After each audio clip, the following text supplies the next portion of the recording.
I just wanted to hop in today because I wanted to just talk quickly about.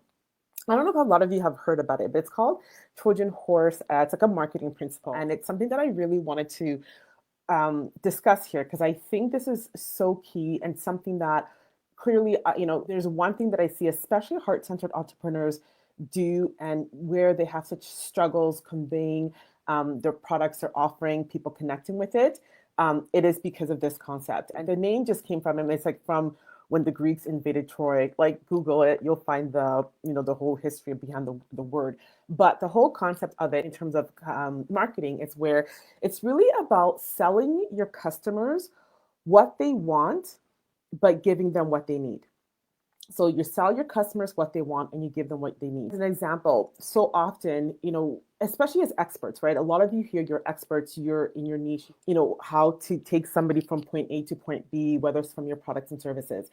But a lot of the times, you know the true cause because you're the expert, you know the cause of people's problem.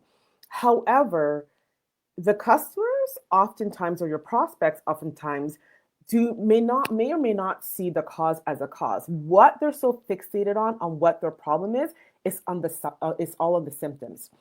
So they're so fixated on the symptoms, thinking that the symptoms is the cause to their issues. And so you're out there marketing these causes, like whether it's self-love, self-esteem, all this stuff, and they're not getting it because A, people get into self-deception, or two, they just don't get it, right?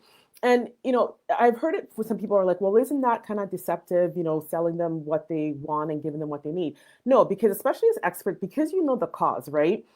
But they're so fixated on the symptoms, meaning the symptoms being what is it that they're Googling is what the issue is.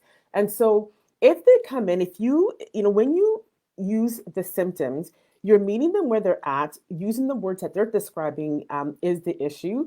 When they come into your space, whether it's through your products, your services you're offering, you tackle the cause. So then you give them what they need, which is the cause. When you tackle the cause, the symptoms goes away anyway. So you really are giving them what it is that they want anyways. And so as an example of this is where, like, let's say there's a career coach, right? So you're a career coach and you know that mindset is the foundational piece, which we know for everything. But let's say, your prospects, their whole, what they're Googling is how to find the perfect job, right? But as a career coach, you know that it's the way they're showing up. It's their mindset. Your job is not to sell mindset because that's not what they're Googling. Even though you know the cause, if they took care of their mindset and they showed up differently, they will land the perfect job. But that's not what your prospects are Googling. And so you need, as that career coach, they need to market and sell finding the perfect job. And then when they come in, the vehicle, the way, the path to that is the mindset. So then when they come in, then you can bring in all those mindset piece that shifts things for them, which allows them to get the results that they want. And so I want you to think about this for your own self.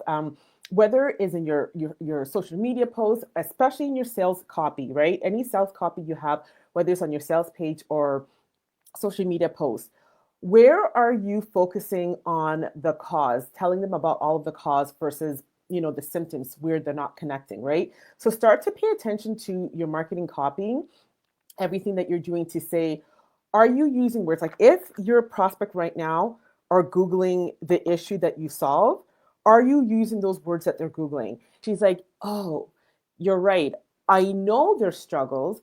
I know how to help them. I know what they want, but it's not in their words. And so we can have that idea, but we really, really, really, really, really need to use the words that they're using, use that in our copy. Like I said, this is what I do all the time. What I love about the Trojan horse concept is you actually start to give your customers more. So all of a sudden, you meet them where they're at using the words that they're using, which is oftentimes the symptoms versus the cause. But that's great because now it lands. It doesn't fall on deaf ears because if you're marketing the cause, it falls on deaf ear, right? And so when you start to do that and then you bring them in and then you really teach them the cause, all of a sudden you're giving them much more than they came in for. And all of a sudden they love your work even more because it just blew them away, right? Their symptoms went away because they tackled the cause, but they're like, oh my God, this was the true cause. And this is something that they can use in all areas of their life. I think I want you to really to consider, where are you, like take an inventory of all your marketing your sales page, like your social media posts as it relates to what you're selling. And think of like look through the lens and say, my customers, are these what they're Googling? In terms of, okay, if they're, if they're thinking, okay, I need to solve this, what are they Googling? But honestly, you get this right, you will not have an issue connecting to your people, and you will not have an issue conveying the value of your offerings. And it makes it so much easier to convert prospects into paying customer, which is what we all want, right? Once you watch this, if you have any questions, key it below, let me know, and I'll be more than happy to dish and go deeper. Okay, have a good one.